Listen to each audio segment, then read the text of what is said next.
Nursing അഡ്മിഷന്റെ സമയത്ത് ഭൂരിഭാഗം പേരും ആദ്യം ചോദിക്കുന്ന ഒരു ചോദ്യമുണ്ട്, സീറ്റ് കിട്ടുമോ? പക്ഷെ ആരും ചോദിക്കാൻ വിട്ടുപോകുന്ന മറ്റൊരു ചോദ്യമുണ്ട്. അതാണ് പിന്നീട് വലിയൊരു മാറ്റം ഉണ്ടാക്കാൻ പോകുന്നത്.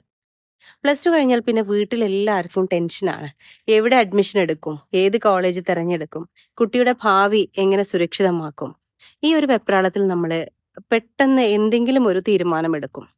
പക്ഷെ ആ തിരക്കിനിടയിലാണ് ഏറ്റവും പ്രധാനപ്പെട്ട കാര്യം നമ്മൾ വിട്ടുപോകുന്നത്. പിന്നീട് അല്ലെങ്കിൽ കുറച്ചുകൂടി ഒന്ന് അന്വേഷിക്കാമായിരുന്നു എന്ന് ഓർത്തിട്ട് സങ്കടപ്പെട്ടിട്ട് കാര്യമില്ലല്ലോ.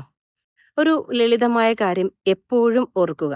നഴ്സിംഗ് അഡ്മിഷനിൽ വെറും ഒരു സീറ്റ് കിട്ടുക എന്നത് മാത്രമല്ല പ്രധാനം. ഈ കോളേജ് എൻ്റെ കുട്ടിയുടെ സ്വപ്നങ്ങൾക്കും ഭാവിക്കും അനുയോജ്യമാണോ? ഈ ഒരൊറ്റ ചോദ്യം സ്വയം ചോദിച്ചു നോക്കും. എല്ലാവർക്കും ഒരേ വഴിയോ ഒരേ കോളേജോ ശരിയാകണമെന്നില്ല. ഓരോ കുട്ടിയുടെയും ലക്ഷ്യങ്ങൾ വേറെയാണ്. അവിടെയാണ് നമുക്കൊരു കൃത്യമായ വ്യക്തത വേണ്ടത്.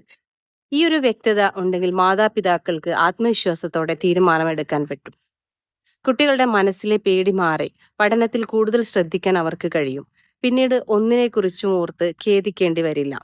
കാരണം ആ തീരുമാനമെടുത്തത് ആരുടെയും സമ്മർദ്ദം കൊണ്ടല്ല, കൃത്യമായ ബോധ്യത്തോടെയാണ്. പക്ഷെ ഒരു കോളേജ് നമ്മുടെ കുട്ടിക്ക് ശരിക്കും മാച്ച് ആണോ എന്ന് എങ്ങനെ മനസ്സിലാക്കും? ഞാൻ പേഴ്സണലായി ശ്രദ്ധിക്കുന്ന 3 കാര്യങ്ങളുണ്ട്.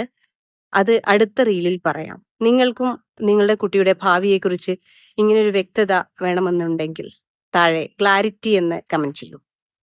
ഇതുപോലെയുള്ള ഉപകാരപ്രദമായ വിവരങ്ങൾ വളരെ ലളിതമായി മനസ്സിലാക്കാൻ ഈ പേജ് ഇപ്പോൾ തന്നെ ഒന്ന് ഫോളോ ചെയ്യും. നഴ്സിംഗ് അഡ്മിഷന്റെ സമയത്ത് ഭൂരിഭാഗം പേരും ആദ്യം ചോദിക്കുന്ന ഒരു ചോദ്യമുണ്ട്, സീറ്റ് കിട്ടുമോ? പക്ഷെ ആരും ചോദിക്കാൻ വിട്ടുപോകുന്ന മറ്റൊരു ചോദ്യമുണ്ട്. അതാണ് പിന്നീട് വലിയൊരു മാറ്റം ഉണ്ടാക്കാൻ പോകുന്നത്. പ്ലസ് ടു കഴിഞ്ഞാൽ പിന്നെ വീട്ടിൽ എല്ലാവർക്കും ടെൻഷനാണ്. എവിടെ അഡ്മിഷൻ എടുക്കും, ഏത് കോളേജ് തിരഞ്ഞെടുക്കും, കുട്ടിയുടെ ഭാവി എങ്ങനെ സുരക്ഷിതമാക്കും? ഈ ഒരു വെപ്രാളത്തിൽ നമ്മൾ പെട്ടെന്ന് എന്തെങ്കിലും ഒരു തീരുമാനമെടുക്കും. പക്ഷെ ആ തിരക്കിനിടയിലാണ് ഏറ്റവും പ്രധാനപ്പെട്ട കാര്യം നമ്മൾ വിട്ടുപോകുന്നത്. പിന്നീട് അല്ലെങ്കിൽ കുറച്ചുകൂടി ഒന്ന് അന്വേഷിക്കാമായിരുന്നു എന്ന് ഓർത്തിട്ട് സങ്കടപ്പെട്ടിട്ട് കാര്യമില്ലല്ലോ. ഒരു ലളിതമായ കാര്യം എപ്പോഴും ഓർക്കുക. നഴ്സിംഗ് അഡ്മിഷനിൽ വെറും ഒരു സീറ്റ് കിട്ടുക എന്നത് മാത്രമല്ല പ്രധാനം. ഈ കോളേജ് എൻ്റെ കുട്ടിയുടെ സ്വപ്നങ്ങൾക്കും ഭാവിക്കും അനുയോജ്യമാണോ? ഈ ഒരൊറ്റ ചോദ്യം സ്വയം ചോദിച്ചു നോക്കും. എല്ലാവർക്കും ഒരേ വഴിയോ ഒരേ കോളേജോ ശരിയാകണമെന്നില്ല.